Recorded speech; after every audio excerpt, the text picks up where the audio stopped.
Monday, 5 p.m. is the cutoff for players to opt out and not start this play-in, play-off round to determine the 2020 Stanley Cup. However, a few early birds have come in and have already opted out of playing. Here they are.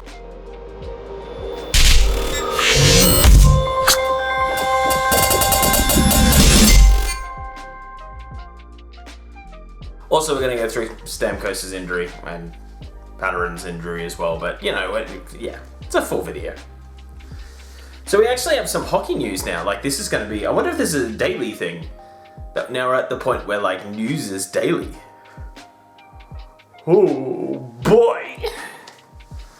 So a lot of these opt-outs are not big names. Like, it's a lot of very good AHL players that, played a few games in the NHL and just don't want to come. A lot can have health reasons, just don't want to.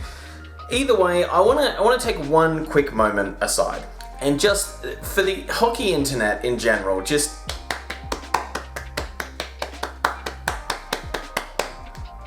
no one was a dick when people said they weren't going. I was shocked. I was expecting comments to be like, if I was in that position, I'd be doing it. But no, everyone was pretty good. Like, it was actually like a lot of people, it was actually a lot of people just like, don't you dare say anything bad about this, dude. No one say it. We're the trolls. So we'll run through that list. I'm wearing my Sagan Boston Bruins jersey today just because, well, a Boston player's on there, even though there's a Penguins player on there anyway, and I could have just done Penguins for the branding. But anyway, here we go. By the way, these are the opt-outs as of right now, so the next video that I'll do with the more opt-outs won't include these ones. It will just include that in the descriptions.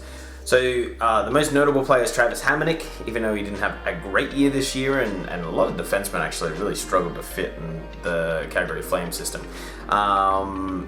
Yeah, it's sad to see him go, but you understand because of obviously everything that's happened with his family and his daughter, and it's just,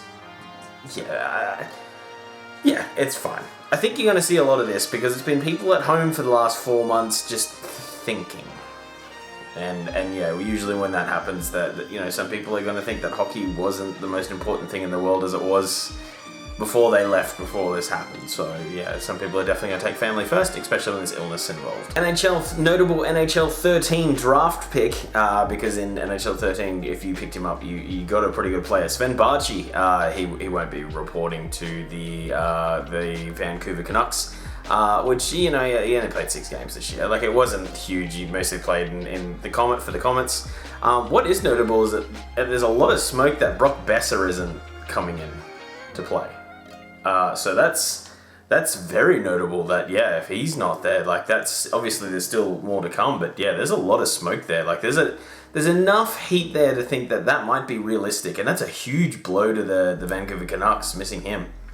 That's the next jersey that I'm getting, by the way, is the old school, ugly as Vancouver Canucks jersey. I'm getting that next week, so I'll have that to add to the collection.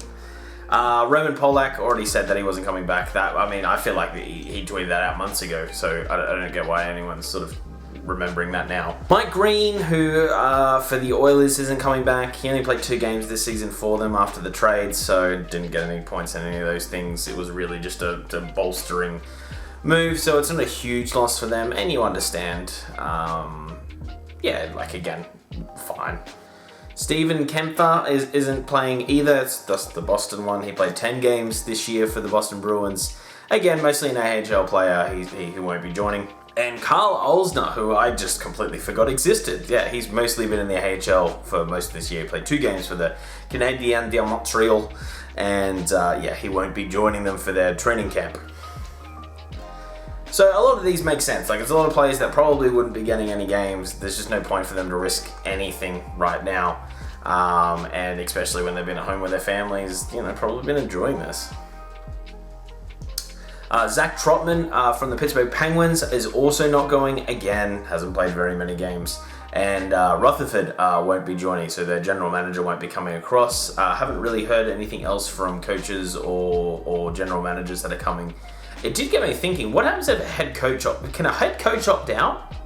Because that's interesting if that happens. I mean, I'm assuming that the team will not look favorably on that. They'll probably have a bit more understanding for players than they would someone from head office. But yeah, Rutherford definitely not going. right now. So that's obviously something with the Penguins. And that's it for all the opt-outs as of right now. When this video goes up, I'll put a tag of what time it is in America when I recorded this, just there. So like ping, yeah, Sunday morning, some very early Sunday morning. So yeah, the next ones will be there. Steven Stamkos is injured with an undisclosed lower body injury. However, doesn't seem too bad. But a lot of the words is just he won't be there for the start of training camp. So. Kind of sucks because he might be a bit slow when they first start playing, just because he doesn't have the miles under him that everyone else does. But Patin, Greg Patin from Minnesota Wild, he will not be. Oh, I could have worn a Minnesota Wild jersey for this. Oh, you got to mix it up. I've got to get way more jerseys. I want to get all 31 teams, and I can start branching out in some weird ones. But yeah, my goal is like every fortnight to get at least one new one. He won't be in. For the whole thing, undisclosed body injury. Brings me into my next point, how like phase 4 injuries are going to be sort of handled. The NHL is going to handle it all. So they're going to let you know whether they want you to know or not. So that's going to be a real hoot. I think that's going to be the whole to stop coaches just having to answer, is it an undisclosed lower body injury or is it COVID? So that's fun.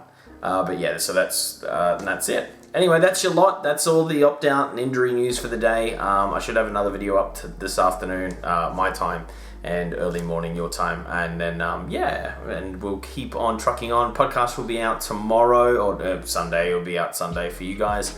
Recording that early morning for me. And thank you so much for watching. The Brock Besser thing, that's a bit concerning for the Vancouver Canucks. Completely understand if he doesn't want to play, but obviously from a lineup point, that's probably the first big one. I think the Flames will definitely hurt a little bit without Hamonic. It doesn't, bode well for their blue line, but that's okay. We'll see. It's all happening. Man, we're less than 3 weeks away. We're less than 3 weeks away from actual games, people. Anyway, guys, thank you so much for watching. Have a great day. See you and bye.